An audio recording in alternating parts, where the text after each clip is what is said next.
Ever wondered, जब किसी भी कंपनी पे साइबर अटैक होता है तो एक्चुअली में बैकएंड में क्या हो रहा होता है, कौन डिटेक्ट करता है, कौन उसे रोकता है, और सबसे इम्पोर्टेंट फर्स्ट स्टेप क्या लेना होता है। क्योंकि मूवीज में तो बस हैकर अटैक दिखा देते हैं, बट रियल वर्ल्ड में एक पूरा सिस्टम होता है जिसे हम कहते हैं SOC, security operation centre. Hi everyone, my name is Ritika Sharma और इस कोर्स में मैं आपको जीरो से लेकर सॉक एनालिस्ट माइंडसेट तक लेकर जाने वाली हूँ, step by step practical way में और बिना किसी कंफ्यूजन के। यहाँ पे कोई बोरिंग थ्योरी नहीं है, यहाँ आप एक्चुअली समझोगे अटैक्स कैसे होते हैं, डिटेक्ट कैसे होते हैं, रियल लाइफ सिनेरियोज से हम चीजें समझेंगे। सो अगर आपको साइबर सिक्योरिटी में जेन्युइनली इंटरेस्ट है और आपको डिफेंसिव सिक्योरिटी समझनी है तो ये वीडियो बिल्कुल आपके लिए है। So let's get into it.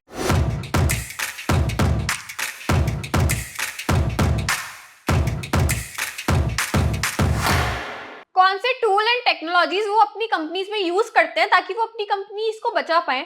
Guys, इस कोर्स के एंड तक आप प्रिपेयर हो जाओगे एक सॉक लेवल जॉब के लिए। व्हाट इज सॉक, ये हम आगे वीडियो में समझते हैं। सो गाइज, इस कोर्स के एंड तक आप लोग प्रिपेयर हो जाओगे एक सॉक लेवल जॉब के लिए। टायर 1 में सॉक लेवल 1 होता क्या है, कैसे काम करता है, वो मैं आगे आपको कोर्स के साथ साथ समझाऊंगी। पहले आप ये समझो कि कोर्स किस बारे में है, क्या क्या चीजें अपन सीखने वाले हैं और क्या क्या अपन प्रिपेयर करेंगे। तो चलिए स्टार्ट करते हैं। So guys, welcome to the course. यहाँ पे मैं आपको एक ओवरव्यू देती हूँ कि अपन आगे क्या पढ़ने वाले हैं, क्या अपने गोल्स है और अपन को क्या अचीव करना है। आप एंड ऑफ द वीडियो तक बिल्कुल प्रिपेयर हो जाओगे और आपके पास एक बेसिक अंडरस्टैंडिंग आ जाएगी कि अपन आगे जब अपन प्रैक्टिकल भी चीजें करेंगे तो अपन किस बारे में करेंगे और अपन क्या टूल्स यूज करेंगे, क्या टेक्नोलॉजीज यूज करेंगे। अगर आप लोगों को कुछ भी नहीं पता तब भी कोई प्रॉब्लम नहीं है, आप वीडियो देखो, आप लोगों को अच्छे से समझ में आ जाएगा। तो मैं आप लोगों को बताती हूँ सबसे पहले ये कोर्स है किसके लिए। सब बिगिनर्स जिनको कोई आइडिया नहीं है कि साइबर सिक्योरिटी क्या होती है। अगर आप लोगों को कोई आइडिया नहीं है तो भी ये कोर्स आपके लिए, कोई प्रॉब्लम नहीं आएगी। आप लोग स्क्रैच से देखो, सब कुछ समझो, मैं बेसिक से लेकर एडवांस तक सब कुछ समझाऊंगी। तो welcome to the course. Then आते हैं अपने पास admins. What is IT admin? So guys, IT admins से सेकंड नंबर पे हमारे पास आते हैं आईटी एडमिन्स। सो अगर आप आईटी एडमिन हो और अगर आपको सिक्योरिटी में ट्रांजिशन करना है तो ये कोर्स बिल्कुल आपके लिए है। मैं आपको आराम से अच्छे से समझाऊंगी कि आप क्या चीजें आपको सीखनी है और वो ऑफ कोर्स अपन इस कोर्स में भी सीखेंगे। By end of the course आपको एक बेसिक अंडरस्टैंडिंग आ जाएगी डिफेंसिव सिक्योरिटी में क्या चीजें कैसे काम करती है, कौन से जॉब रोल्स है, किसमें आप अच्छे से फिट होते हो और आपको क्या ज्वाइन करना चाहिए।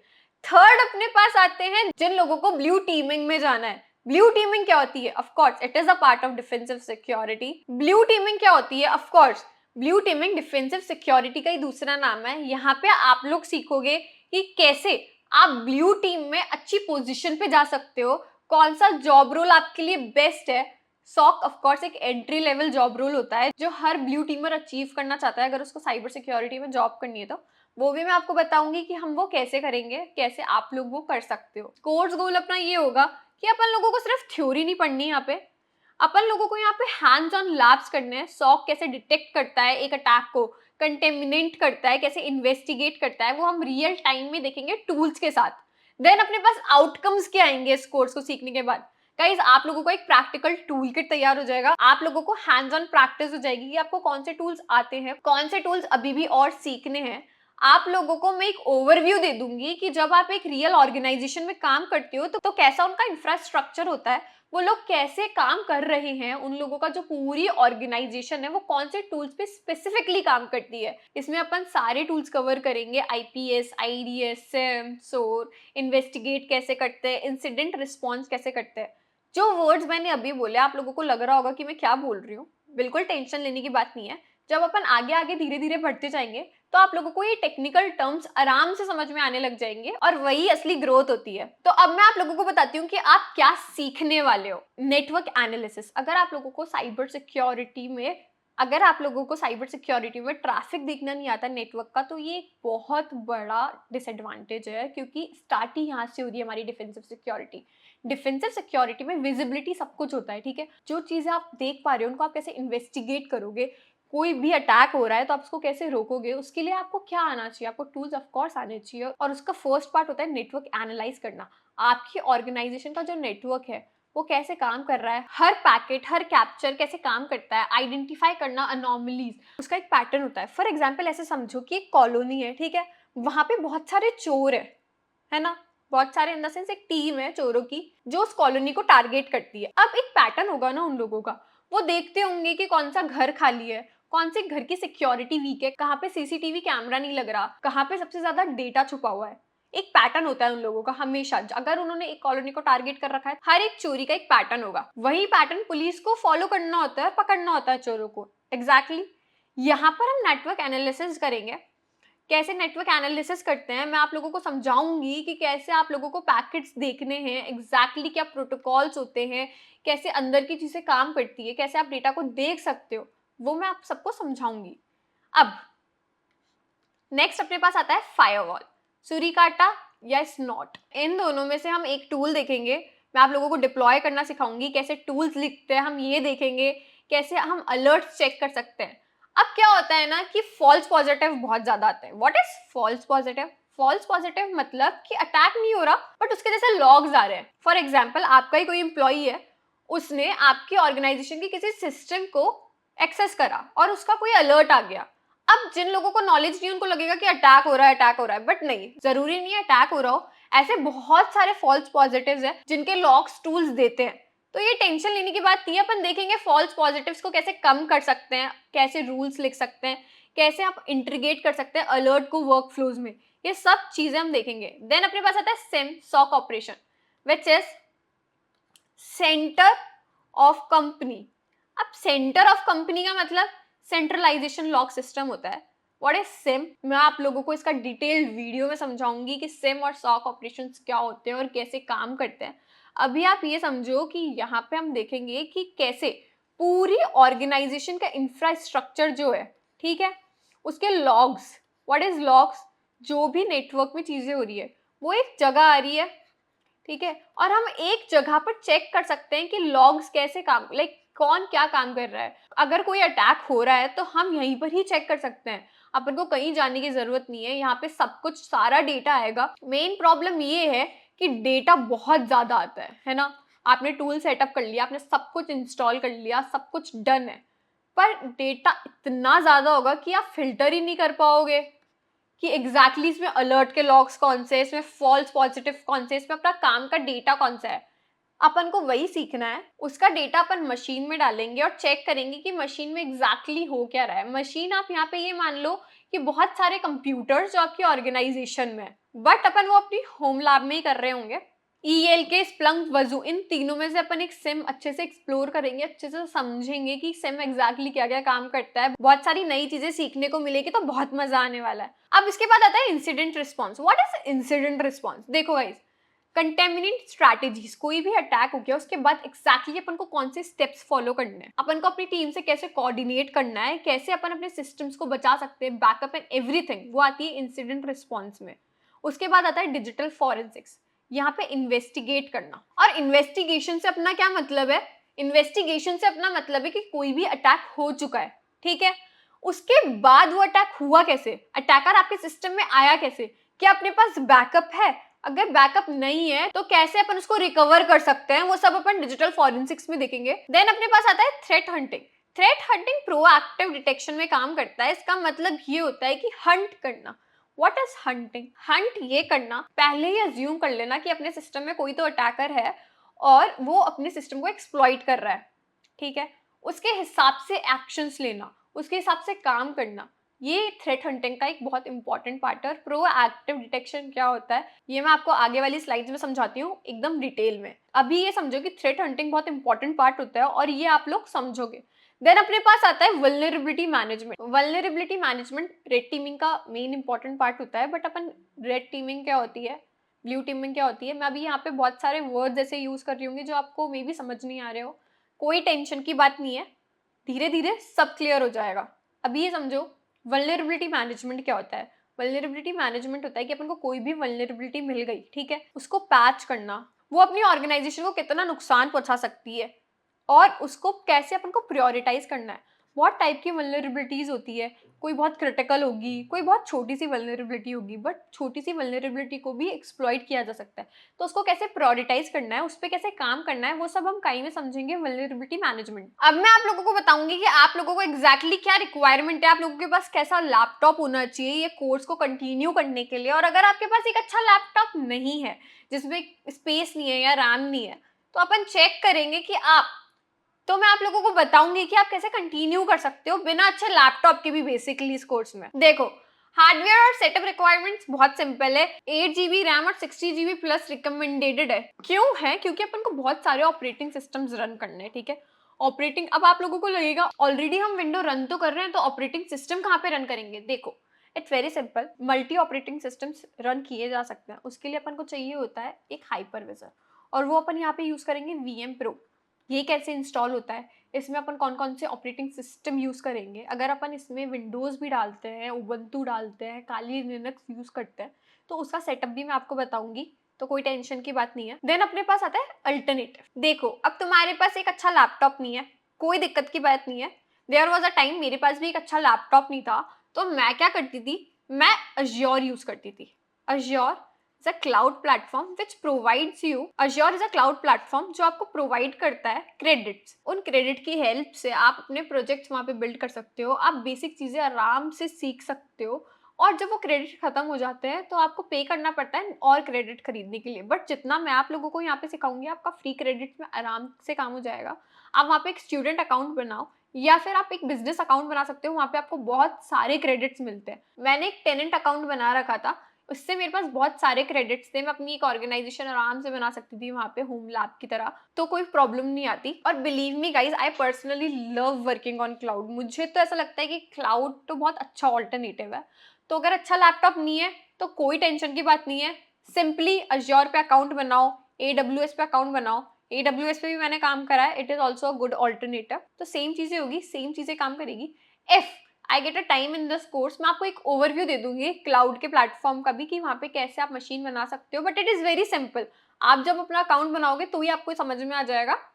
तो अगर आपके पास स्पेस की प्रॉब्लम है, आपके पास अच्छा लैपटॉप नहीं है, then make a Azure account. अब अपने पास आता है वर्चुअलाइजेशन। देखो, वर्चुअलाइजेशन क्या होता है, कैसे काम करता है, इसको कैसे इंस्टॉल करते हैं, सेटअप करते हैं, तो ये सब अपन इन डिटेल समझेंगे इसका सेटअप। और आप लोगों को ये अभी जानना है तो हमारे चैनल पे इसका वीडियो भी इन डिटेल अपलोडेड है, तो आप जाकर वहां पे चेकआउट कर सकते हो कि इसको कैसे खुद के सिस्टम में सेटअप करते हैं। देन अपने पास आता है नेटवर्क। देखो, नेटवर्क का क्या मतलब है यहाँ पे? इट्स वेरी सिंपल, एक अच्छा वाईफाई जो आप लोगों को अच्छी स्पीड प्रोवाइड करा है, जिससे अगर अपन कोई भी टूल डाउनलोड कर रहे हैं, सेटअप कर रहे हैं, क्योंकि ये मोबाइल वाईफाई से काम नहीं होता है यहाँ पे, लाइक ये बहुत ज्यादा डेटा लेगा, तो एक अच्छा वाईफाई होना बहुत इंपॉर्टेंट, एक स्टेबल स्पीड आना इंटरनेट की इज वेरी इंपॉर्टेंट। अब अपन समझेंगे कि क्या टूल्स और रिसोर्सेज है, जो अपन इस कोर्स में समझने वाले हैं। देखो, वायरशार्क, आप लोगों ने सबने इस टूल का नाम सुना होगा ऑलमोस्ट। जो मेरे ख्याल से जो लोग साइबर सिक्योरिटी में नहीं है, उन लोगों को भी वायरशार्क के बारे में पता होता है कि वायरशार्क एग्जैक्टली है क्या, कैसे काम करता है। तो बेसिकली वायरशार्क पैकेट कैप्चर करता है। जितने भी सिस्टम अपने नेटवर्क में काम कर रहे हैं, आप उनको देख सकते हो कि वो एग्जैक्टली क्या कर रहे हैं, क्या काम कर रहे हैं। अगर आपको अच्छे से नॉलेज है पैकेट्स की, अगर आपको अच्छे से नॉलेज है कि डेटा कैसे जाता है, कैसे रिक्वेस्ट आती है, पोस्ट गेट क्या होता है, ये बहुत टर्म, ये टेक्निकल टर्म्स है जो मैं यहाँ पे बोल रही हूँ, ये अपन समझेंगे जब अपन वायरशार्क यूज कर रहे होंगे। देन अपने पास आता है IDS IPS। इसके बारे में मैं आपको बता चुकी हूँ ऑलरेडी। एक फायरवॉल है जो अपने सिस्टम को प्रोटेक्ट, अपनी ऑर्गेनाइजेशन को प्रोटेक्ट करता है। अपन इसको कैसे इंस्टॉल करेंगे, कैसे डिप्लॉय करेंगे, अपन ये सब समझेंगे। देन अपने पास आता है स्प्लंक, ELK, वजू। इनके बारे में अपन ऑलरेडी बात कर चुके हैं, बट ये भी समझो कि इनको इंस्टॉल, इनके एजेंट्स के बारे में जानना, ये कैसे डेटा उठाते हैं, कैसे लॉग्स इंसर्ट होते हैं उसके अंदर, ये सब जानना भी बहुत ज़रूरी है, और ये सब भी अपन इन डिटेल समझेंगे, ठीक है। देन अपने पास आते हैं OS प्लेटफॉर्म। इनके नाम मैं ऑलरेडी ले चुकी हूँ, Ubuntu, Windows upon and point investigation के लिए यूज कर सकते हैं। कैसे यूज करेंगे, उबंटू क्या होता है, व्हाट इज उबंटू, ये भी अपन इन डिटेल समझेंगे जब अपन उबंटू को इंस्टॉल कर रहे होंगे, सेटअप कर रहे होंगे, कैसे सेटअप करते हैं, वो सब अपन इन डिटेल समझेंगे। Then virtualisation. देखो, वर्चुअलाइजेशन के बारे में मैं ऑलरेडी आप लोगों को एक ब्रीफ दे चुकी हूँ।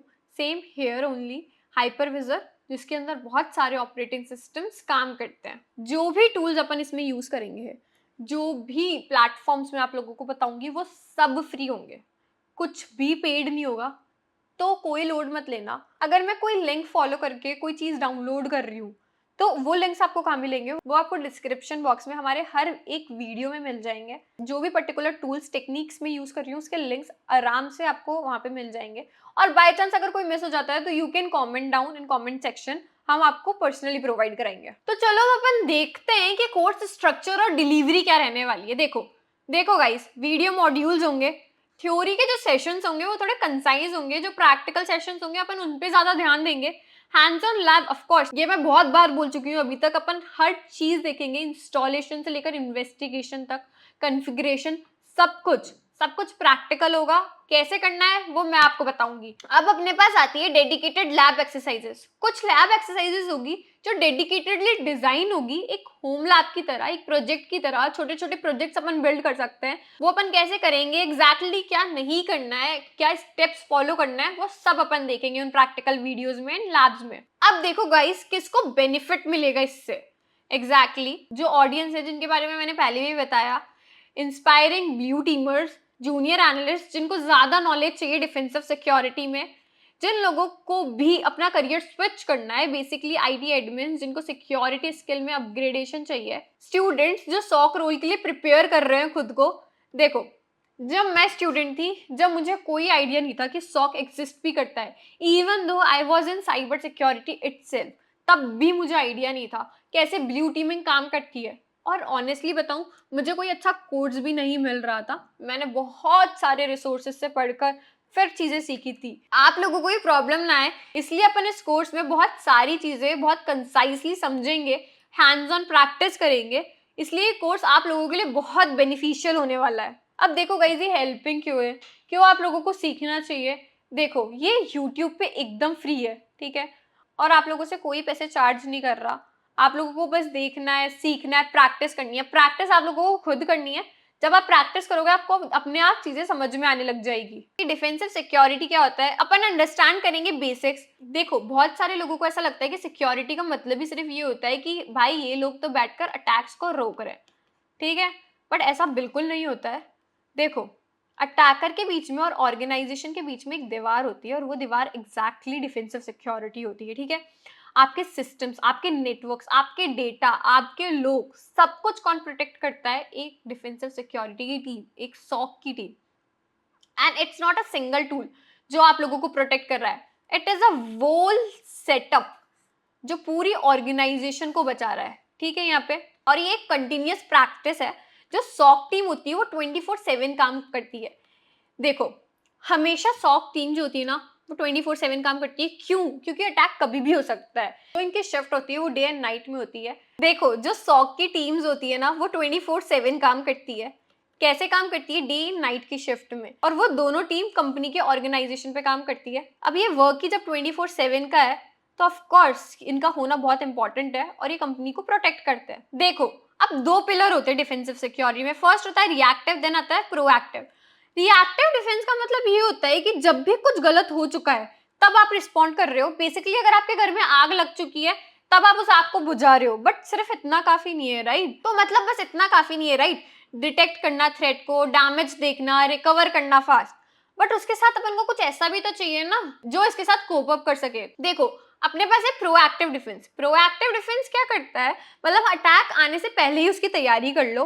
Threat hunting, vulnerability management, secure design. Basically आप ढूंढ रहे हो यहाँ पे प्रॉब्लम को। प्रॉब्लम आपके पास है नहीं, आप प्रॉब्लम को ढूंढ रहे हो, प्रॉब्लम आपके पास है नहीं। अटैकर के अटैक करने से पहले ही आप देख रहे हो कि अगर अटैक होगा तो आप उस अटैकर को कैसे रोक सकते हो इंस्टेंटली। आपने पहले ही सब कुछ कर लिया। बेसिकली आपने एक स्मोक डिटेक्टर इंस्टॉल कर लिया, आपको जल्दी से पता चल जाए उससे। ड्रिल्स, यहाँ पे मैं आपको एक बहुत अच्छा एग्जांपल देती हूँ। जब भी अपने नेशन में कोई भी वॉर होती है या कोई भी अटैक होने वाला होता है तो गवर्नमेंट ड्रिल्स ऑर्गेनाइजेशन करती है। अपन अज्यूम कर लेते हैं कि अपने ऊपर अटैक हो रहा है, अपन एग्जैक्टली वही चीजें करते हैं जब अपन अटैक होता है तब करते हैं। तो बेसिकली प्रोएक्टिव डिफेंस में भी यही काम होता है।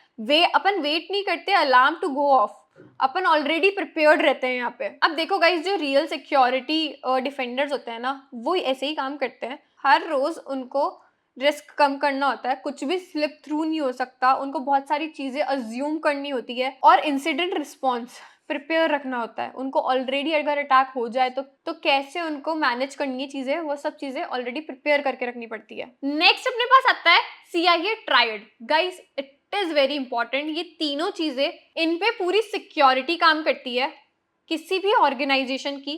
Confidentiality, integrity and availability. अब आप लोगों को लग रहा होगा ये 3 वर्ड्स ही तो है। वर्ड्स नहीं है, ये पूरी ऑर्गेनाइजेशन का इंफ्रास्ट्रक्चर है। अगर एक भी चीज मिसिंग है तो सब कुछ क्लैश। कॉन्फिडेंशियलिटी क्या होती है? जो सही लोग हैं वही आपका डेटा देख सकते हैं। आप किसी हॉस्पिटल में हो और हॉस्पिटल के पास आपका रिकॉर्ड्स है, ठीक है, वो रिकॉर्ड या तो आपका डॉक्टर देख सकता है, आप चेक कर सकते हो, या फिर हॉस्पिटल का स्टाफ देख सकता है। अगर कोई भी बाहर का इंसान आपके रिकॉर्ड्स देखता है तो it is a breaching of confidentiality. सही लोग ही आपका डेटा चेक कर सकते हैं, सही लोग ही आपका डेटा देख सकते हैं आपके अलावा। Only authorised people. अब आप ये करते कैसे हो? इनक्रिप्शन से, एक्सेस कंट्रोल से, लीस्ट प्रिविलेज से। इन सब चीजों से मेक श्योर होता है कि आपका डेटा आपके अलावा और ऑथराइज्ड लोगों के अलावा कोई भी नहीं देख रहा हो। देखो, encryption, access control, least privilege, ये तीनों टेक्निकल टर्म्स हैं। जब आप टूल सेटअप कर रहे होंगे तब मैं आप लोगों को बताऊंगी कि उसमें ये चीजें कैसे काम कर रही है। बट आप लोगों को ये नॉर्मल वर्ड्स देखकर भी समझ आ रहा होगा कि इसका क्या मतलब है। So it's simple. इंटीग्रिटी का मतलब होता है कि जो आपका डेटा है वो वैसा ही हो, उसको किसी ने टच नहीं करा हो, उसको किसी ने मॉडिफाई नहीं करा हो, और वो ट्रस्टवर्दी ऑर्गेनाइजेशन में हो। देखो फॉर एग्जाम्पल कोई बैंक है, ठीक है, उस बैंक में $100 है आपके अकाउंट में और अटैक हुआ और वो $10 रह गए।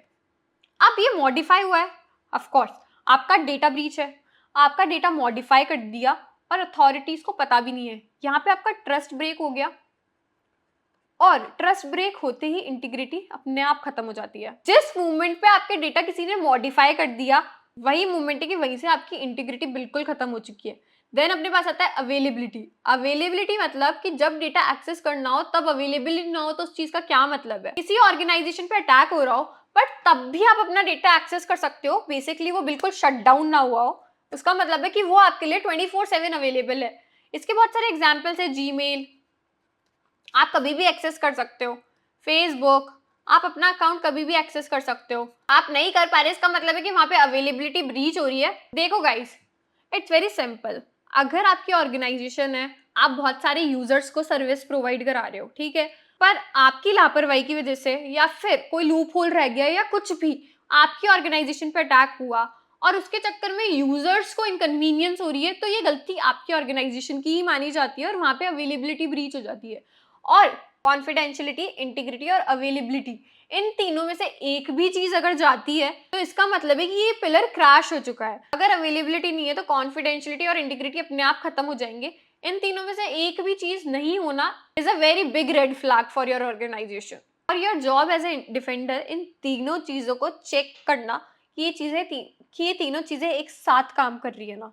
देखो गाइस, अब आप लोगों को ये समझना भी बहुत जरूरी है कि आप डिफेंड किसको कर रहे हो, किसके अगेंस्ट में आप लड़ाई कर रहे हो। अगर आपको यही नहीं पता तो इट्स अ प्रॉब्लम, राइट? तो अब अपन समझेंगे कि इसका थ्रेट लैंडस्केप क्या है। कॉमन थ्रेट्स है malware, fishing, ransomware, insider threat and APTs in 0 days। ये मैंने रीड आउट कर दिया है, एक एक चीज अब समझाती हूँ। What is malware? Malware is a kind of malicious software. ये दो चीजों से मिलकर बना है। ये आपके सिस्टम में आएगा, स्प्रेड होएगा और अटैकर को आपके पूरे सिस्टम का एक्सेस मिल जाएगा। Emotet is a kind of malware जो बहुत ही फेमस है और बहुत सारी ऑर्गेनाइजेशन को इसने हार्म करा है। देन अपने पास आता है फिशिंग।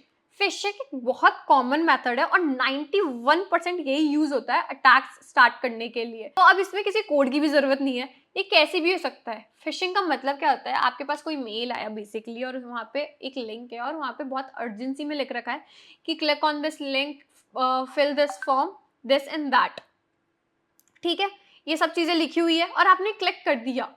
उसी वक्त अटैकर आपके सिस्टम में घुस जाएगा या फिर आपके सिस्टम में कोई भी मालवेयर इंस्टॉल हो जाएगा और आपको पता भी नहीं चलेगा। थर्ड अपने पास आता है रैंसमवेयर। रैंसमवेयर अपने आप में बहुत फेमस है। आप अपने सिस्टम से अपने आप लॉग आउट हो जाते हो। कैसे जाते हो?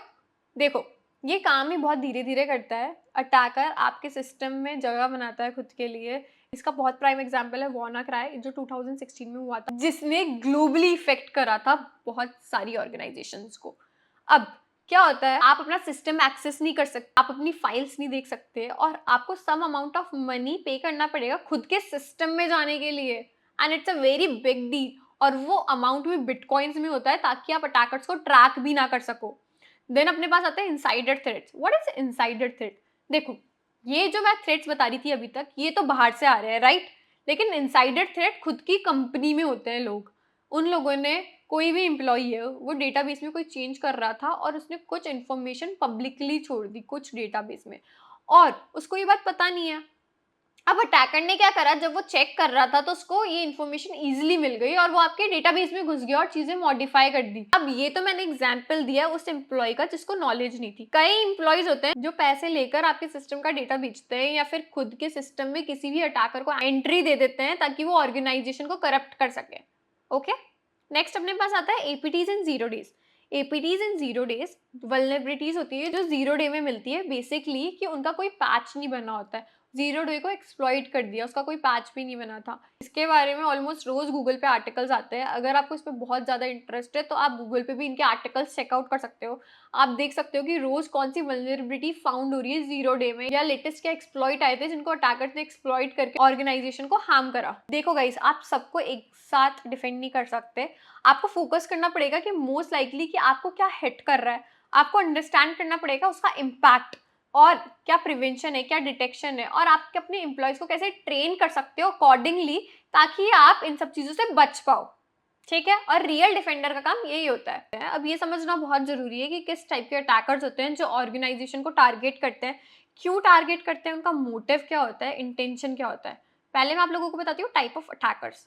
देखो, फर्स्ट अपने पास होता है स्क्रिप्ट किडीज। इन लोगों को कोई नॉलेज नहीं होती बट इनका इम्पैक्ट कभी कभार बहुत ज्यादा हार्मफुल हो जाता है। सब है ना स्क्रिप्ट किडीज ही होते हैं, शुरू में नहीं पता होता, आप सीख रहे होते हो चीजें, बट इसका मतलब ये भी नहीं है आप अंधाधुन किसी भी वेबसाइट पर अटैक कर रहे हो या किसी ऑर्गेनाइजेशन पर अटैक कर रहे हो। ये आपको लीगली फंसा भी सकता है। और स्क्रिप्ट किडीज एग्जैक्टली वही करते हैं। उन्होंने यूट्यूब से कोई भी वीडियो देखा, उन्होंने वो अटैक कर दिया किसी भी वेबसाइट पे और उससे क्या हो गया, बहुत सारा डेटा लीक। नेक्स्ट अपने पास आते हैं हैकटिविस्ट।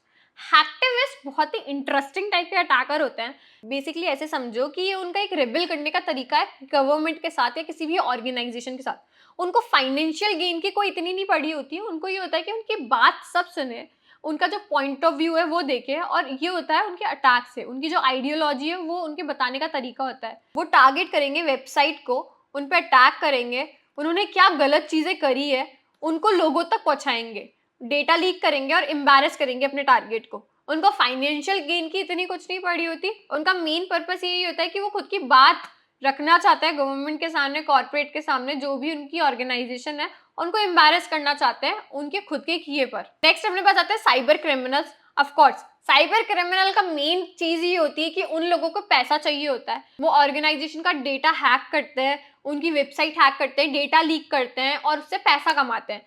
देन अपने पास आते हैं nation state actors. Nation state actors क्या होते हैं, ऐसे समझो कि हर नेशन के पास, हर नेशन की एक अपनी टीम होती है जो टारगेट करती है दूसरी कंट्रीज को, उनकी गवर्नमेंट को, उनकी मिलिट्रीज को, और ये काम करते हैं नेशन स्टेट एक्टर्स। देन अपने पास आते हैं इनसाइडर थ्रेट्स। इनसाइडर थ्रेट्स क्या करते हैं, ऑथराइज्ड यूजर्स होते हैं जो मिसयूज करते हैं इंटेंशनली या अनइंटेंशनली अपनी पावर का खुद की ऑर्गेनाइजेशन के लिए। इनसाइडर थ्रेट के बारे में मैंने आपको ऑलरेडी बहुत अच्छे से ब्रीफ कर दिया है और यही सेम काम यहाँ पे हो रहा है। अब मैं आपको बताती हूँ इनका मोटिवेशन क्या होता है। देखो, किसी भी अटैकर का क्या ही मोटिवेशन होगा अटैक करने का, ऑफ कोर्स मेन होता है फाइनेंशियल गेन। देन अपने पास आता है एस्पियोनाज। 20% जो लोग होते हैं वो इसके लिए अटैक करते हैं।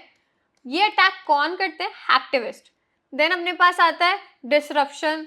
कौन फैलाता है डिसरप्शन? देखो गाइस, बहुत सिंपल सी बात है, यहाँ से समझो। जितने भी अटैकर्स मैंने आपको बताया ना, ये उनकी ही मोटिवेशन है। ठीक है, डिसरप्शन हैकटिविस्ट को फैलाना होता है। स्क्रिप्ट किडीज भी डिसरप्शन फैलाते हैं। आइडियोलॉजी हैकटिविस्ट को अपनी एक्सप्लेन करनी होती है, उनको अपना पॉइंट ऑफ व्यू रखना पड़ता है, या फिर उनको कोई चीज़ गलत लगती है गवर्नमेंट की तो वो उनका भांडा फोड़ देते हैं सबके सामने और उनको एम्बैरेस कर देते हैं। बट कभी कभार वो चीज़ें गलत भी हो जाती है। मोटिवेशन शेप टीटीपीज और टारगेट्स क्या होते हैं, जो फाइनेंशियल एक्ट होते हैं ना, वो प्रायोरिटाइज करते हैं एग्जॉस्शन और डेटा टैप। वाइल जो नेशन स्टेट होते हैं ना, वो क्या परस्यू करते हैं, सामने वाले का जो डेटा होता है, मिलिट्री या गवर्नमेंट डेटाबेसेस, इनका डेटा उन लोगों को चाहिए होता है। आप लोगों को लग रहा होगा कि भाई ब्लू डिफेंडिंग में ये क्या है, अटैकर कहाँ से आ गए, हम क्यों हम क्यों जाने, हमें क्या मतलब है? ऑफ कोर्स ये आप लोगों को लग रहा होगा, इट्स वेरी नॉर्मल। देखो, अच्छे डिफेंडर आप तभी बन सकते हो जब आपको अटैकर कैसे काम कर रहा है उस बारे में पता हो। एक पुलिस वाला होता है, उसको समझ में आता है ना कि भाई चोर ने क्या सोचा होगा, वो उसके क्या पॉइंट ऑफ व्यूज रहे होंगे, कैसे अटैक कर सकता है। एग्जैक्टली वही डिफेंडर्स का काम होता है। आप लोगों को पता होना चाहिए कि अटैकर के दिमाग में क्या चलेगा, वो कब क्या करेगा, उसकी एक टाइमलाइन, उसका एक पैटर्न, वो सब आपको पता होना चाहिए। वो आप कैसे पता लगा सकते हो? अगर आपको ऑफेंसिव सिक्योरिटी सीखनी है, तो मैंने इससे पहले आपको ऑलरेडी बताया है हमारे कोर्स के बारे में, जिसका लिंक डिस्क्रिप्शन बॉक्स में, तो आप वो चेकआउट कर सकते हो।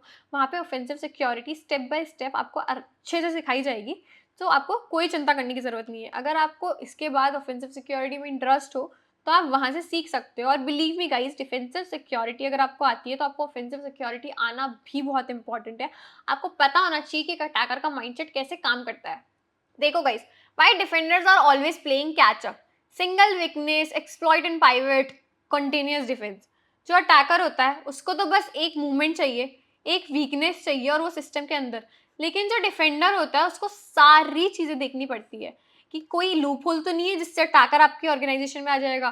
24/7 उसको चेक करते रहना पड़ता है, और ये डिफेंडर्स का काम होता है। बेसिकली डिफेंडर्स होते हैं ना, they must maintain continuous and layered control, monitoring and timely patching. अगर वो इन सब चीज़ों में से एक चीज़ भी मिस करते हैं ना, तो अटैकर यूं अंदर हो जाता है सिस्टम के। अब यहाँ पे लेयर्ड कंट्रोल का क्या मतलब है? बेसिकली सिक्योरिटी लेयर कंटिन्यूअस करना पड़ता है, मैंने आप लोगों को बताया। मॉनिटरिंग का क्या मतलब है? जो टूल्स मैं आप लोगों को बता रही हूँ सिम सॉक ऑपरेशंस में, बेसिकली बायोशार्क, आईपीएस, आईडीएस, इनकी हेल्प से ये सब चीज़ें होती है।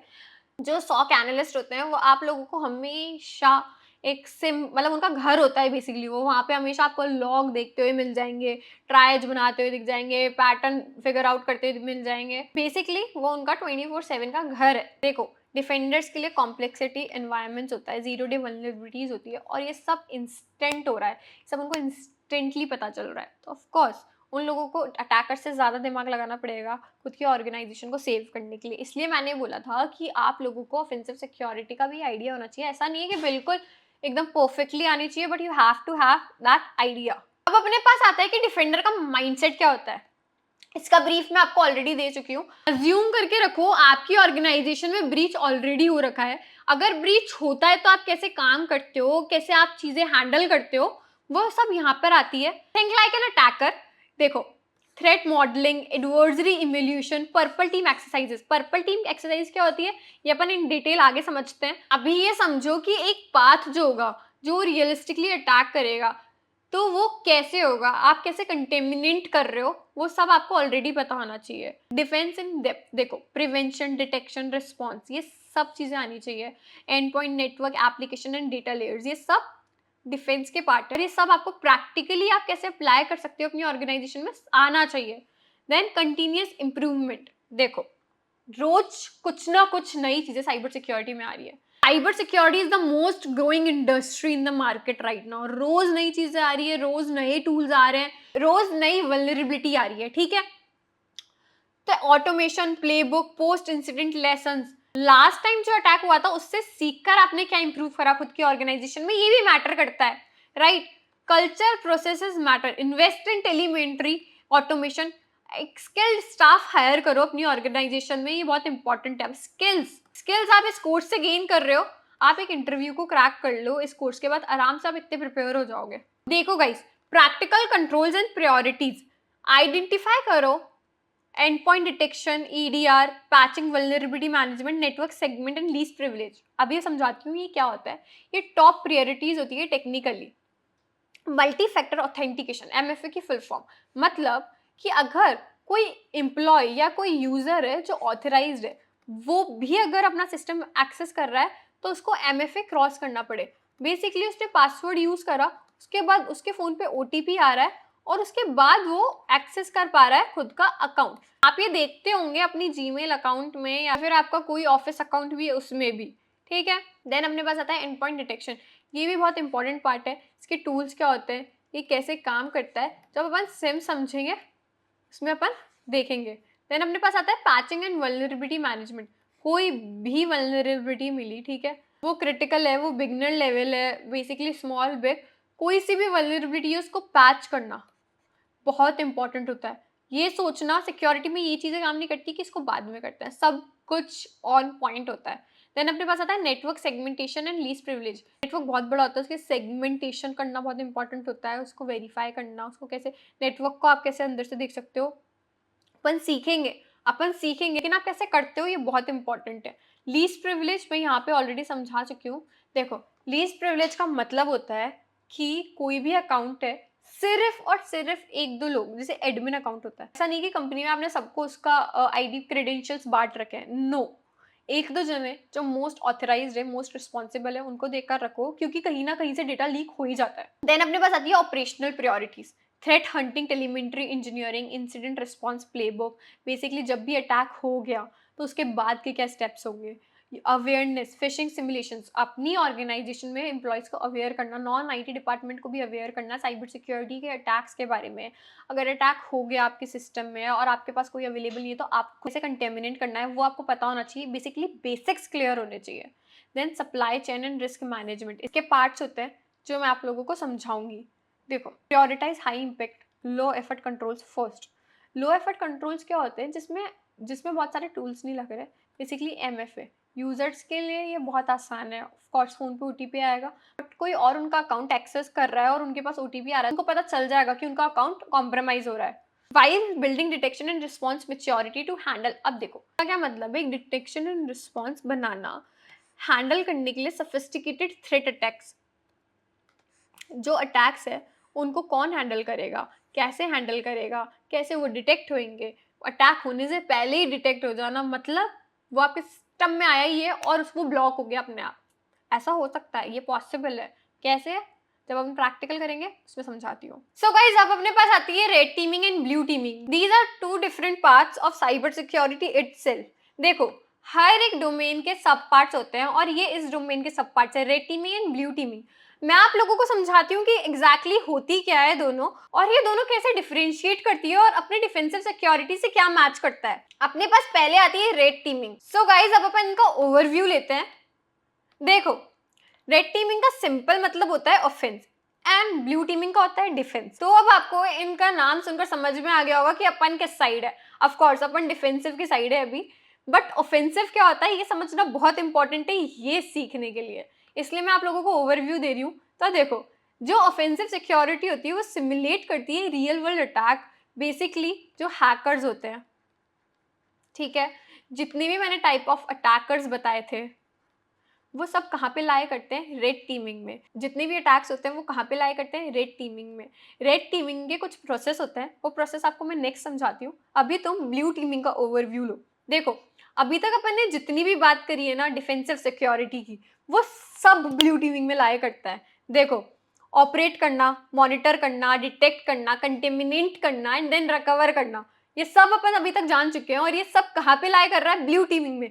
तो मैं इस कोर्स में आपको क्या समझा रही हूँ, ब्लू टीमिंग। अपन क्या सीख रहे हैं, ब्लू टीमिंग। ओके, अब मैं आपको डिटेल में समझाती हूँ कि रेड टीमिंग एक्चुअली में होती क्या है। देखो, जरूरी नहीं है कि जब मैं रेड टीमिंग बोल रही हूँ तो इसका मतलब वो सिर्फ हैकर और अटैकर्स आ रहे हो। वहाँ पे कुछ जॉब्स होती है साइबर सिक्योरिटी में जो रेड टीमिंग में ही आती है। कौन सी जॉब्स है वो, एथिकल हैकर की, पेनिट्रेशन टेस्टर की। अब ये जॉब्स क्या काम करती है, बेसिकली एथिकल हैकर्स जो होते हैं, आपकी कोई भी वेबसाइट है, ठीक है, आपको चेक करवाना है कि भाई मेरी वेबसाइट चेक करो और मुझे बताओ कि इस पर कोई अटैकर अटैक कर सकता है। तो वो कौन बताएगा आपको, एक अटैकर ही बता सकता है सबसे अच्छे से, और वो अटैकर होगा एथिकल हैकर। आप उनको कॉन्ट्रैक्ट दे रहे हो, आप उनसे टर्म्स एंड कंडीशंस साइन करवा रहे हो, और वो टर्म्स एंड कंडीशंस के बाद वो आपकी वेबसाइट चेक करेगा एक रियल अटैकर की तरह। जितने भी अटैक एक अटैकर कर सकता है वो सारे अटैक वो परफॉर्म करेगा और आपको सारे लूपहोल फाउंड करके देगा। Same as penetration testing. Penetration testing भी एक रेड टीम का ही पार्ट है। वो वल्नरेबिलिटी मैनेजमेंट हैंडल करता है, जितनी भी वल्नरेबिलिटीज होती है उसके बारे में बताता है, ठीक है। कोर एक्टिविटीज क्या होती है, reconnaissance, exploitation, lateral movement, persistence, then clean up. Reconnaissance का मतलब होता है इंफॉर्मेशन गैदर करना, जो भी पब्लिकली पड़ी हुई इंफॉर्मेशन है उसको अटैकर गेन करेगा। देखो, मैंने यहाँ पे 5 पार्ट बता रखे हैं, मैं आपको सिंपली बताऊं तो आपने रिकॉनेसेंस करा, उसके बाद आप करोगे वेपनाइजेशन। आपने देखा कि फॉर एग्जाम्पल यहाँ पे मानो मेरी कंपनी है, ठीक है, आपने देखा कि मेरी कंपनी में क्या क्या प्रॉब्लम्स है, क्या क्या लूप होल्स है, और उनसे आप कौन सा टूल यूज कर सकते हो, कौन सा टूल खुद क्रिएट कर सकते हो अटैकर। ठीक है, आप लोग अटैकर हो अभी। आपने मेरी कंपनी की कमजोरियों के अकॉर्डिंग एक टूल क्रिएट कर लिया। देन बेसिकली कोई भी मालवेयर, पेलोड, ठीक है, देन आप उसको डिलीवर करोगे। डिलीवर आप उसको कैसे भी कर सकते हो, ठीक है, थर्ड नंबर पे आएगा डिलीवर। आप उसको डिलीवर कैसे भी कर सकते हो, ईमेल में, फिशिंग ईमेल बेसिकली, यूएसबी में, कोई इनसाइडर थ्रेट हो सकता है, कुछ भी हो सकता है। यहाँ पे मैं अज्यूम कर रही हूँ कि आप मेरे सिस्टम में आ चुके हो, देन आप करोगे एक्सप्लॉइटेशन। एक्सप्लॉइटेशन मतलब जैसे ही वो वल्नरेबिलिटी ट्रिगर हुई, आपको मेरे सिस्टम का एक्सेस मिल गया। ओके, एक्सेस मिलते ही आप एडमिन हो। देन अपने पास आता है इंस्टॉलेशन। इंस्टॉलेशन में कोई भी बैकडोर क्रिएट कर लिया, इन केस अगर आप अपना सिस्टम शट डाउन भी कर देते हो, तो जो उसका मूवमेंट है, जो अटैकर है, उसके पास एक वे हो आपके सिस्टम में आने का। देन आपके पास आता है कमांड एंड कंट्रोल। यहाँ पे एडमिनिस्ट्रेटर जो है, आप वो बन चुके हो, आप सिस्टम को कॉम्प्रोमाइज कर चुके हो। Basically you can see this image like this, जैसा फिल्मों में होता है, आप डायरेक्ट वही देखते हो कि भाई सिस्टम का एक्सेस मिल गया, बट रियल में ऐसा नहीं होता। रियल में मैंने जो आपको स्टेप्स बताए पहले वो करने पड़ते हैं, उसके बाद आपको किसी सिस्टम का एक्सेस गेन होता है। देन इसके बाद लास्ट में आता है एक्शन ऑन ऑब्जेक्टिव्स। बेसिकली आपने कॉज कर दिया डैमेज, आप परसिस्टेंस हो, ठीक है, आप सिस्टम के अंदर ही रहोगे, आपने बैकडोर ऑलरेडी क्रिएट कर दिया यहाँ पे। देन आप क्लीन अप कर दोगे, जो भी आपने डेटा चोरी करा है सब कुछ, आप अपने जो फुटप्रिंट्स है वो रिमूव करोगे, ताकि जो डिफेंडर है उसको आपके बारे में ना पता चले। अगर कोई अच्छा डिफेंडर होता तो वो कहाँ पे रोक लेता, डिलीवर अगर हो भी गया, basically payload, for example employee ने क्लिक कर भी दिया, तो अगर वल्नरेबिलिटी ट्रिगर हो रही है तो लॉग से डिफेंडर पता लगा सकता था कि हमारे सिस्टम में, हमारी ऑर्गेनाइजेशन में कोई अटैकर आया है। वो एक अच्छे डिफेंडर की निशानी है। डिफेंडर मतलब एनालिस्ट। अब नेक्स्ट अपने पास आता है ब्लू टीम। अब ब्लू टीम मतलब एक अच्छा डिफेंडर है ना। ऑफ कोर्स आपको एक अच्छा डिफेंडर होना बहुत इंपॉर्टेंट है। SOC analyst, incident responders, threat hunters, ये सब ब्लू टीमिंग में ही आते हैं, ये सब डिफेंडर्स ही होते हैं। देखो तुम क्या करोगे, सबसे पहले मॉनिटर करोगे 24/7। ये मैंने बताया था कि जो सॉक एनालिस्ट होते हैं वो 24/7 मॉनिटर करते हैं जो डेटा होता है, जो एप्लीकेशन होती है फॉर सस्पिशियस एक्टिविटी। देन तुम क्या करोगे, उसके अकॉर्डिंग रूल्स बिल्ड करोगे, एनालाइज करोगे अलर्ट्स को, जो फॉल्स पॉजिटिव है आप उनको अलग करोगे जो रियल थ्रेट लॉग्स है उनसे। देन जो आपके पास अलर्ट्स आए हैं, ठीक है, जो भी आपके पास अलर्ट्स आए उनको इन्वेस्टिगेट करोगे। और ये बहुत इंपॉर्टेंट है, इन्वेस्टिगेशन बहुत ज्यादा इंपॉर्टेंट। जब भी अलर्ट फायर हुआ तो आप उसके बारे में डीप नॉलेज लोगे, ताकि आप स्कोप ऑफ कॉम्प्रोमाइज को समझ सको कि कॉम्प्रोमाइज एग्जैक्टली स्कोप क्या था, इसके पीछे क्यों हुआ, कैसे हुआ, इन सब चीजों को। देन आपके पास आता है रिस्पॉन्ड। रिस्पॉन्ड में आपके पास आता है कि जो एक्टिव थ्रेड्स है क्या वो भी अभी भी आपके सिस्टम में है, अटैकर क्या अभी भी आपके सिस्टम में परसिस्टेंस बना के बैठा है, या फिर उसने कोई बैकडोर क्रिएट कर रखा है। आप उस सिस्टम को आइसोलेट कर दोगे, ठीक है, ब्लॉक करोगे सबसे पहले अटैकर को ऑर्गेनाइजेशन के इंफ्रास्ट्रक्चर से, ताकि वो और आगे ना जा पाए और सिस्टम को कॉम्प्रोमाइज ना करे। देन अपने पास आता है रिकवर। देखो अटैक हो गया, डेटा चला गया, अब उन अटैक से सीखना, अपने सिस्टम का बैकअप रिकवर करना, जो अटैक हुआ है वो क्यों हुआ था, आपकी ऑर्गेनाइजेशन में ऐसा क्या वीक था कि अटैकर आपकी ऑर्गेनाइजेशन में घुस गया, उन सब चीजों को सॉर्ट करना, वो सब रिकवरी में आता है। रिकवरी एंड इम्प्रूव में वो सब इन दोनों में आएगा। आप अपना सारा डेटा रिकवर कर रहे हो, सारे बैकअप्स इंश्योर कर रहे हो कि जो अटैकर है वो अब किसी भी सिस्टम में नहीं है, वो इंटायरली क्लीन हो चुका है। इम्प्रूव कर रहे हो, अपने इंसिडेंट से लर्न कर रहे हो, उसके जो टूल और टेक्नोलॉजीज है उनको और एडवांस कर रहे हो। अगर आप डिफेंडर हो, ठीक है, तो आपका जो माइंडसेट है वो ये होना चाहिए कि मैं इस अटैक को कैसे फटाफट रोक सकता हूँ, कैसे स्पॉट कर सकता हूँ, और अगली टाइम ये ना हो इसके लिए मैं क्या इंप्रूव कर सकता हूँ। यही माइंडसेट सबसे ज्यादा इंपॉर्टेंट होता है, बिलीव मी। अब नेक्स्ट अपने पास आता है की डिफरेंसेस। इनके की डिफरेंसेस क्या है, माइंडसेट तो ऑफकोर्स, क्योंकि देखो जो अटैकर होता है ना वो क्रिएटिव पाथ ढूंढता है, वो लूप होल ढूंढता है, और जो डिफेंडर होता है उसको प्रोटेक्ट करना होता है। मतलब उसके पास दो काम है, उसको अटैकर की तरह भी सोचना है और उसको डिफेंडर की तरह भी सोचना है। ऐसा नहीं कि उसने खुद का टूल बनाया कि हाँ भाई होती ही रहेगी ऑर्गेनाइजेशन प्रोटेक्ट और छोड़ दिया।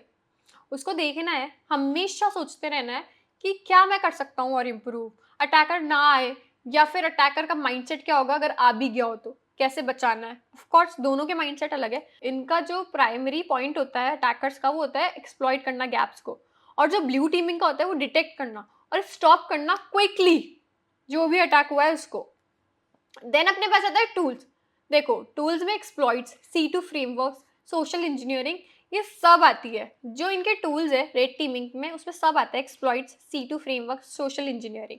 लेकिन जो ब्लू टीमिंग है उनके टूल्स जो होते हैं वो बिल्कुल अपोजिट होते हैं। And point detection and response, IDS, threat intelligence, ये सब होते हैं उनके टूल्स। देन अपने पास आता है रेड टीमिंग। रेड टीमिंग में होता है reconnaissance, reporting, red team ops, ये उनकी डेली एक्टिविटीज होती है एक्सप्लॉइट करना एक सिस्टम को।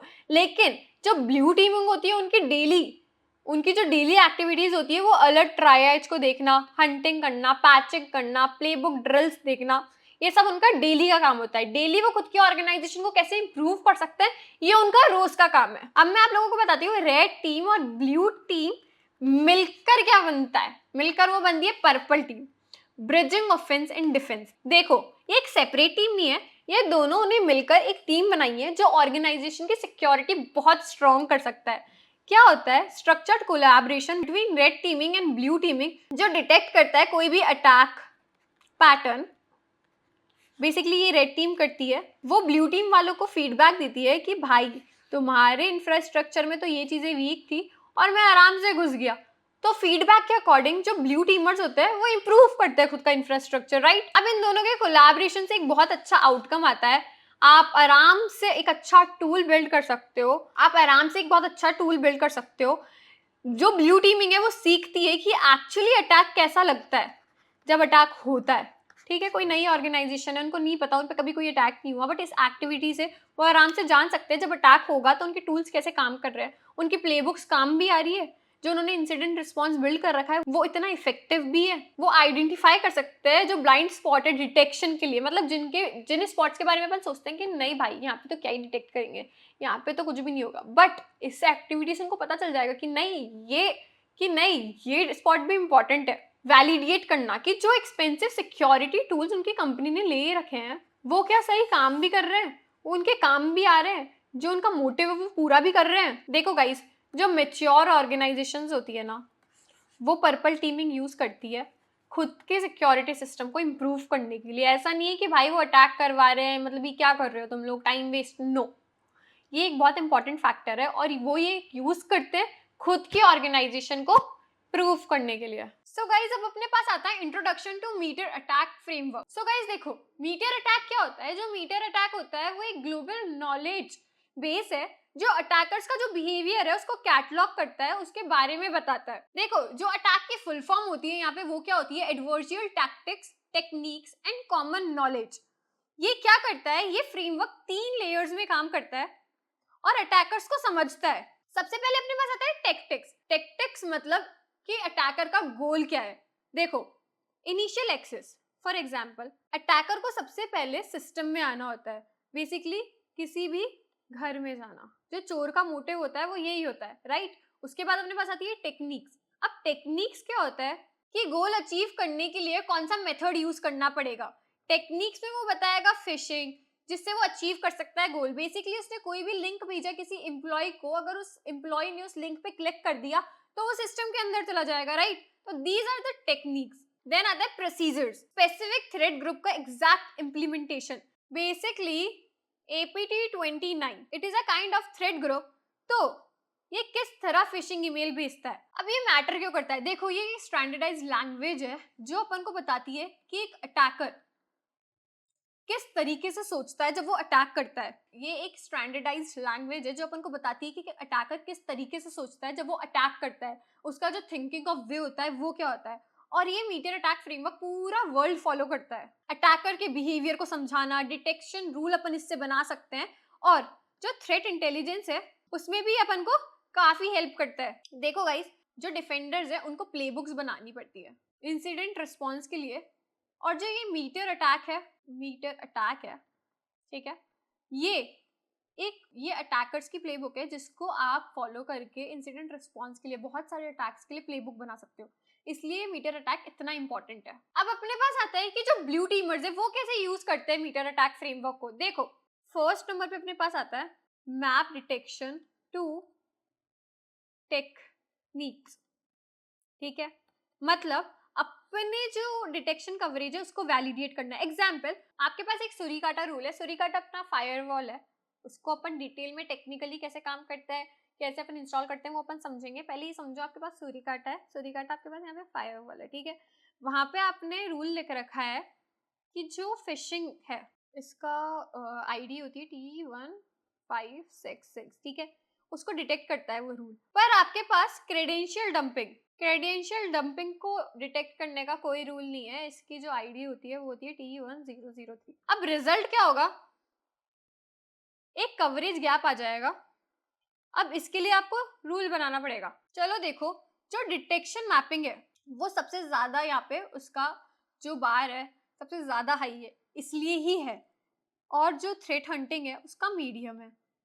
Adversary is medium and this is least. अपने पास सेकंड पॉइंट आता है आइडेंटिफाई मॉनिटरिंग गैप्स। इस ये कहता है कि कहां पर जो टेलीमेंट्री है, जो डेटा है वो कलेक्ट नहीं हो रहा। बेसिकली जो ये फ्रेमवर्क है ये कहता है कि जो अटैकर्स है वो पावर शेल को सबसे ज्यादा अब्यूज करते हैं, ठीक है, पर आपके एनवायरनमेंट में पावर शेल लॉगिंग अनेबल ही नहीं है।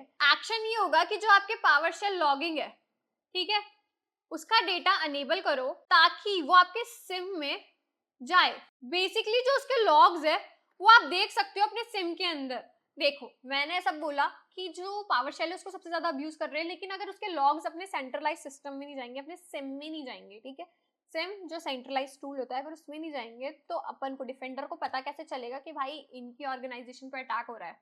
नहीं पता चलेगा ना, क्योंकि लॉग्स नहीं जा रहे। Basically it's a main important point कि वहां के लॉग्स आप अनेबल करो ताकि वो आपके सिम में जा सके। देन अपने पास आता है build targeted threat hunting hypothesis. इसका मतलब है स्पेसिफिक टेक्निक्स के लिए प्रोएक्टिव हंटिंग इज इंपॉर्टेंट। अभी आप मुझे बोलोगे कि मैम क्या कहना चाहते हो, अटैक से पता चला कि जो वायरस है या फिर कोई अटैक हुआ है, ठीक है, वो वैलिड अकाउंट यूज कर रहा है। सो बेसिकली हाइपोथेसिस ये कह रही है कि मे बी अटैकर ने जो वैलिड क्रेडेंशियल्स है वो चोरी कर लिए, उससे वो क्या कर पा रहा है, आपका अकाउंट यूज कर पा रहा है। अब आपको क्या करना है, हंट करना है।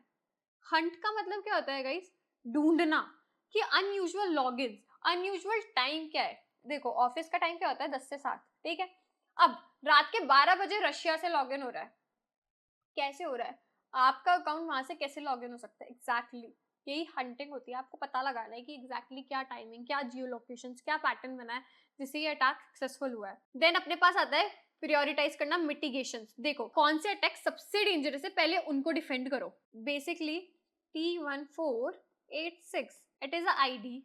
आपको समझ नहीं आ रहा होगा कि आईडी क्या है, मैं अभी समझाती हूँ, अभी आपको दिखाती हूँ कि आईडीज मैं कहाँ से लिख पा रही हूँ, मुझे कैसे पता है। Data encrypted for impact, okay, this is a kind of ransomware। अब इसका इम्पैक्ट क्या है, क्रिटिकल, बिजनेस आराम से रुक जाएगा। अगर आपके ऑर्गेनाइजेशन पे रैंसमवेयर अटैक हुआ है तो सबसे पहले उसकी अवेलेबिलिटी जाएगी, क्योंकि आपकी पूरी ऑर्गेनाइजेशन पे उसका असर पड़ेगा। तो प्रायोरिटी ये है कि इसको सबसे पहले प्रायोरिटी पे EDR डिप्लॉय करो, endpoint detection and response, और सारे बैकअप्स लो ताकि आप इसको अवॉइड कर सकते हो। अगर रैंसमवेयर अटैक हो भी गया तो आपके पास बैकअप्स है, इससे आपकी ऑर्गेनाइजेशन तो एटलीस्ट नहीं रुकेगी, काम कर सकते हैं। देन आप साइड बाय साइड रैंसमवेयर पे भी काम कर सकते हो, जो आपके सिस्टम लॉकआउट हुआ है आप उन पे भी काम कर सकते हो। अब देखो गाइस, की पॉइंट यहाँ पे ये है, जो अटैक मैपिंग्स है ना, वो रेड टीम फाइंडिंग्स को मेजरेबल बनाता है ब्लू टीम एक्शन में कन्वर्ट करने के लिए। बेसिकली ब्लू टीम को क्या एक्शन लेना है वो आराम से यहाँ से डिफाइन कर सकती है। अब इसको इजी लैंग्वेज में समझो कि जो रेड टीम ने डिस्कवर किया है वो ब्लू टीम को एक्शनेबल इंप्रूवमेंट्स में कन्वर्ट कर सकती है, ठीक है। यहाँ से आपको अटैक के बारे में पता चल गया, वो आपके ऑर्गेनाइजेशन पे क्या असर डाल रहा है, और उसके हिसाब से आपने अपनी ऑर्गेनाइजेशन को सेव कर लिया। अब अपने पास आता है understanding attackers makes better defenders. देखो क्यों जरूरी है अटैकर्स को समझना, क्या फायदा है, इसके बारे में अपन ऑलरेडी पहले भी डिस्कस कर सकते हैं, मैं वापस बताती हूँ। देखो गाइज, ये पता होना चाहिए कि अपन किससे खुद को डिफेंड कर रहे हैं, अटैकर कौन है, किस तरीके से सोचता है, कितना सोच सकता है। ऑफ कोर्स आप एग्जैक्टली सारे आउटपुट्स नहीं निकाल सकते, बट इतना सोचना भी बहुत इंपॉर्टेंट है। अब there are 3 ways to think like an attacker. Think like an adversary. क्या करना है यहाँ पे, अटैकर्स के गोल और कॉन्स्ट्रेंट को मॉडल करो, जो लाइकली पार्ट है, जो आप एंटिसिपेट कर सकते हो और प्रायोरिटाइज करते हो खुद के डिफेंसेस को। फॉर एग्जाम्पल सीईओ का जो मेल है वो चोरी हो गया, ठीक है, और बहुत सारे ईमेल क्रेडेंशियल्स चोरी हो गए, और आपका जो सीईओ का अकाउंट है वो भी पूरा कॉम्प्रोमाइज हो गया, ठीक है। Now what will be your defence priority, क्या करोगे आप सबसे पहले? आप एमएफए, वर्टिफिकेशन ऑथेंटिकेशन फैक्टर, अपन पहले भी डिस्कस कर चुके हैं। ईमेल जो है इसको और स्ट्रॉन्ग करोगे, इसको और टेक्निकली नहीं लेते हैं, सिंपली ये समझो कि जो आपका डिफेंस सिस्टम है आप उसको और सिक्योर करोगे, ठीक है। क्लोज फीडबैक लूप का मतलब ये है कि जो रेड टीम ने अटैक्स करे वहां से आप खुद की जो ऑर्गेनाइजेशन है, जो रिस्पॉन्स प्लेबुक्स है, उनको कैसे इंप्रूव कर सकते हो। बेसिकली घर में चोरी हो गई तो अब और अच्छे ताले लगाना, ठीक है, क्या क्या लूप है, चोर कहाँ से घुसा, कौन सी खिड़की से घुसा, उसने क्या तरीके आजमाए, उन सब तरीकों को वो अगली बार इंप्लीमेंट ना कर पाए, और आप अपनी सिक्योरिटी इतनी स्ट्रांग करो, वही सब एग्जैक्टली करना नॉन टेक एग्जाम्पल में। मेजर एंड इटरेट, यहाँ पे क्या हो रहा है, जो ट्रैक मेट्रिसेस है, लाइक डिटेक्शन एफिशिएंसी, कितना डिटेक्ट हो रहा है, ड्वेल टाइम, डिटेक्शन में कितना टाइम लग रहा है, और कॉन्टिन्यूसली कंट्रोल रिफाइन करना। देखो, कंटिन्यूसली रिफाइन कंट्रोल करना, ये होता है मेजर इटरेट का मतलब, ठीक है।